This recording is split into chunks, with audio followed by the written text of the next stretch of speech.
Hello दोस्तों, स्वागत है आपका हमारे इस यूट्यूब चैनल में। इस वीडियो में हम बात करेंगे जो रूल 38 की अभी ट्रायल लिस्ट पब्लिश हुई है। सितंबर 2025 से काफ़ी लोग इसका वेटिंग कर रहे थे, मैं भी वेटिंग कर रहा था। तो इसकी जो लिस्ट है, फाइनल लिस्ट IT 2.0 में पब्लिश हो गई है, जो कि दिसंबर में जाके अब आई है। ठीक है, तो इस लिस्ट में काफ़ी कन्फ्यूजन है लोगों को कि बहुत सारे थोड़ा पैटर्न इसका बदला है।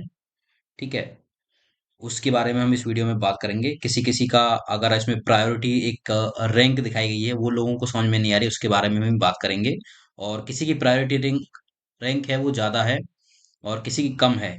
तो ज़्यादा वाले का ट्रांसफ़र हो गया है लेकिन कम वाले का ट्रांसफ़र नहीं हुआ है। उन बातों के बारे में भी हम इस वीडियो में बात करेंगे।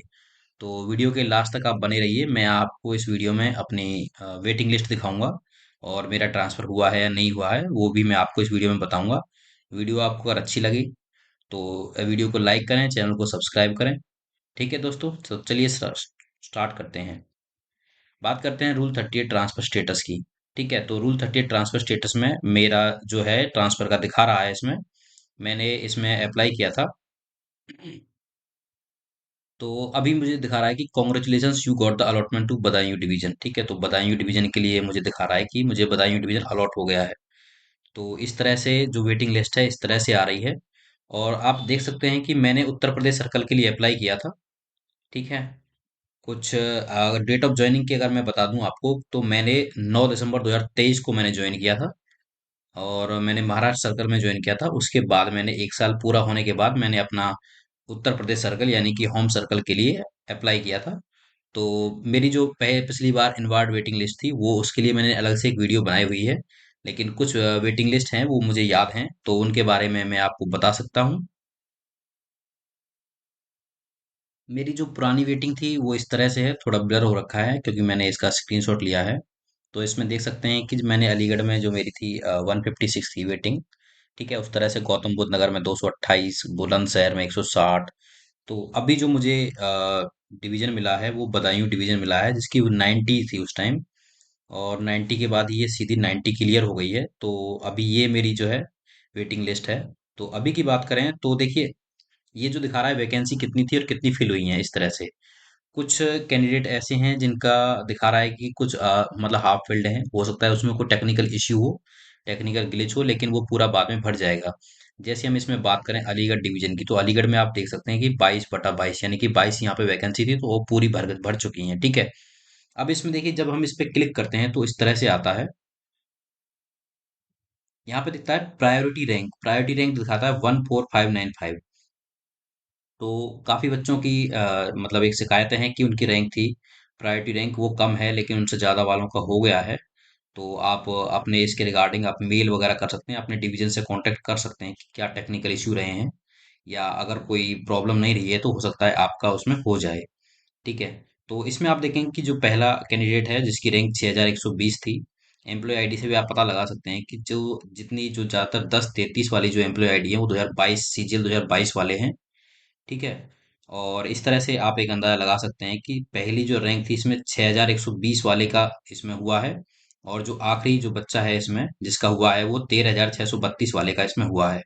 तो मेरी रैंक थी 14595, प्रायोरिटी रैंक थी, इसलिए मेरा इसमें नहीं हुआ। तो ये वाला जो डिवीजन है जो कि मेरा मतलब होम डिवीजन भी होता, तो ये मुझे नहीं मिला है। ऐसे ही अगर हम बात करें गौतम बुद्ध नगर की जिसके अंदर नोएडा आता है, तो 9 थे, इसकी 9 फिल्ड हो गई हैं। बुलंदशहर में इस बार कोई वैकेंसी नहीं थी। ठीक है, मथुरा डिवीजन में 5 थी, 5 भर गई हैं। गाजियाबाद में 15, आगरा 2, मेरठ में 20 थी, 20 भर गई हैं। बिजनौर इस तरह से। ठीक है, एटा। अब बात करते हैं जैसे बदायूं डिवीजन की, जैसे मुझे इसमें दिखा रहा है रिमार्क में कि वैकेंसी अवेलेबल में दिखा रहा है कि अलॉट हो गया है, अलॉट पे दिखा रहा है। तो इस पे जब मैं क्लिक करूंगा तो इसमें देखेंगे कि पहली रैंक थी जो कितनी थी 7862, इतने 7862 वाले का हुआ है। और जो आखिरी है, आखिरी जो मेरे बाद वाले भी हैं, 15737 इस वाले का हुआ है। और मेरी जो इसमें है जो टेंथ में सीरियल था। ठीक है, तो 14595 ये मेरा है। तो मेरे बाद भी इसमें चार बच्चों का हो गया है। तो इस तरह से ये वेटिंग आई है। वेटिंग प्रायोरिटी का यही है कि जिस तरह से आपने प्रेफरेंस डाली है उसके हिसाब से प्रायोरिटी रैंक आपकी डिसाइड हुई है। ठीक है, तो अभी हालांकि ये एक ट्रायल रिजल्ट है।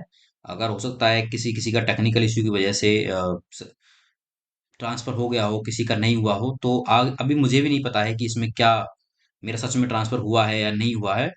लेकिन मैं बहुत खुश हूँ कि ट्रांसफर हो गया है, और अभी काफ़ी चीज़ें हैं जो मुझे नहीं पता है। और अगर आप लोगों को जो पता है, मैं भी आप लोगों में से ही हूँ, तो कोई अगर चीज़ है जो आप करेक्ट करना चाहते हैं, वो करेक्ट कर सकते हैं, कमेंट बॉक्स में बता सकते हैं। और मैंने बिल्कुल भी एक ये उम्मीद नहीं करी थी कि मेरा 2 साल के अंदर मेरे होम टाउन में या होम पोस्टिंग या जैसे होम सर्कल में बोल सकता हूँ, तो उसमें मेरा ट्रांसफर हो जाएगा। 2 साल तो मैंने बिल्कुल नहीं सोचा था, और स्पेशली जब मैंने देखा था कि मेरी जो वेटिंग है वो 90 थी, बदायूं की लास्ट सबसे कम। मुझे पता तो था कि शायद बदायूं ही मिल सकता है, मुझे सबसे कम वेटिंग थी, लेकिन इसी बार मिल जाएगा ये मुझे नहीं पता था।